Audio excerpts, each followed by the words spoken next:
So I'm a little under the weather today, but I felt like I had to do a video because there's been so much happening. But first thing I gotta say is little mini review of a show I saw in New York on Tuesday. But it wasn't a Broadway show, wasn't even an actual show. It was a concert at the New York Philharmonic where I saw a company, same place actually, Avery Fisher Hall, and same composer. Because this concert was called Symphonic Sondheim. And Symphonic Sondheim was just celebrating Stephen Sondheim's work as a composer. It was conducted by someone I've seen several times before, Paul Giamatti. Did an excellent job. And the big draw for me, besides Sondheim, of course, was that it was hosted by someone who I've always wanted to see live, Nathan. And although it would have been better to see him like as in a character, like in an actual show, he was still hilarious. And the seats weren't great, but they were in the orchestra and we were close enough that I could perfectly see him. And it was just so, he was hilarious. He was hilarious. But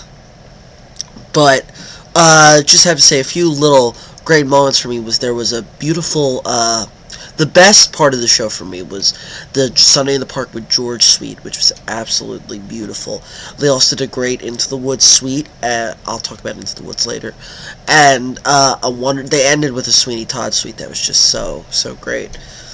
But yeah, and the biggest thing at the end was the orchestra bowed, Nathan bowed, Paul Giamatti bowed, then they pointed to a box on the side, they gestured, and that's the moment I realized that I was in the room, the same room, as two of my idols, Nathan and Stephen Sondheim. He looks good for 82, by the way. He looked very good, but he also looks so happy. But it was Stephen Sondheim. He looked so happy with the show. But also, now I want to talk about, speaking of Lincoln Center, they're doing a concert of Ragtime. I love Ragtime, fantastic show. But the cast that they got is so good. They started with just 3 names. They had 3 people in the show. Those first 3 people they announced were Tyne Daly as Emma Goldman. Great. She's probably the biggest name in the show. And you think Tyne Daly is your biggest draw, but this is company had a lot of big TV stars. This is like company, but with Broadway stars. This is Tyne Daly as Emma Goldman, Norm Lewis as Coalhouse. Perfect casting. That's the most obvious casting of them all. But on a polar opposite note, Mother is being played by Lea Salonga. Very interesting choice, but I think she's going to sing the score beautifully. Then they had some more people. They had Michael Arden, safe choice for younger brother. Manuel Falciano, who was Toby in the Lupone Michael Service Sweeney revival as Tate. And Howard McGillen as father, great casting. Michael McCormick also as J.P. Morgan, and Philip Boykin from the Porgy and Bess revival as Booker T. Washington. All great casting. Then they announced some even more casting yesterday. Sarah is Patina Miller. Awesome. That's awesome casting. And even better casting, Carrie Butler as Evelyn Nesbit. Oh my god, that is going to be fantastic. And Dick Latessa as grandfather. And then they add in, we're going to have Lilla Crawford as the little girl. This is going to be a good show. If I wasn't in Tech Week from the show I'm in now that week, I'd be there. I would so be there. Ragtime isn't even my favorite show, but that cast and that score, that cast singing that score, and Jose Lana, I don't know how to pronounce his name, the guy from 25th Annual Putnam County Spelling Bee as Harry Houdini. How fantastic is that cast?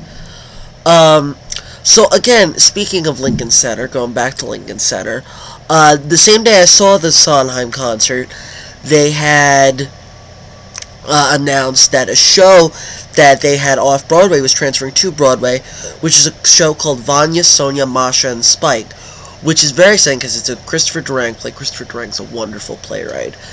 And, starring Sigourney Weaver and David Hyde Pierce. And it apparently got great reviews off Broadway, and those two actors are just so wonderful. And apparently there's another actress, I forget her name, but she's apparently shoo-in for the Tony. And, but yeah, this is going to be good. Speaking of shows, other shows coming to Broadway, Waiting for Godot, and another absurdist play coming with Patrick Stewart and Ian McKellen. Great. And a one-man Macbeth, the Scottish play. It's okay, I'm not in the theater. Macbeth, starring the one and only Alan Cumming, who did it off-Broadway, and it was apparently a revelation, and now he's going to come to Broadway, and they're saying, again, Tony. But now I'm going to switch to the movie world, because I said I'd get back to Into the Woods. It has been 99% confirmed that Meryl is the witch. I'm happy.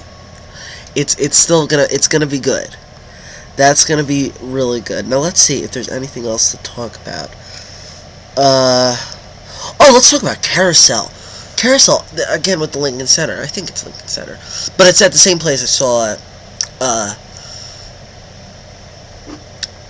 Company in Sondheim. But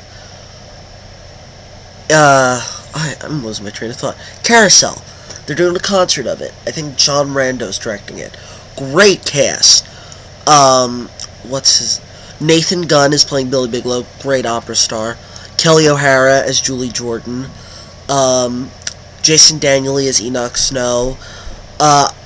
Kate Burton's in it. John Cullum. And Shuler Hensley. And the wonderful who I just saw in Mystery Bedroom Drew, Jesse Mueller. Great, really great cast. I'm not that familiar with Carousel. I do love the big soliloquy, my boy Bill. But yeah, so yeah, this is getting excited. There's so much. I can't believe I should have talked more. I should have made another video earlier. How much more time do I have? Well, I just want to say on a TV note that 30 Rock ended its 7-year run on Thursday, and it was one of my favorite TV shows, I just have to say, and they ended it really well. Of course, they had a lot of Broadway people on it, like Jane Krakowski, who was just so fantastic on it, and Alec Baldwin, who's coming to Broadway after this, as is, apparently, Tina Fey is finalizing deals to do Mean Girls the musical, and that'll be fun. I love Tina Fey. Is just the funniest person in the world. She really is. So I guess goodbye for now. All right.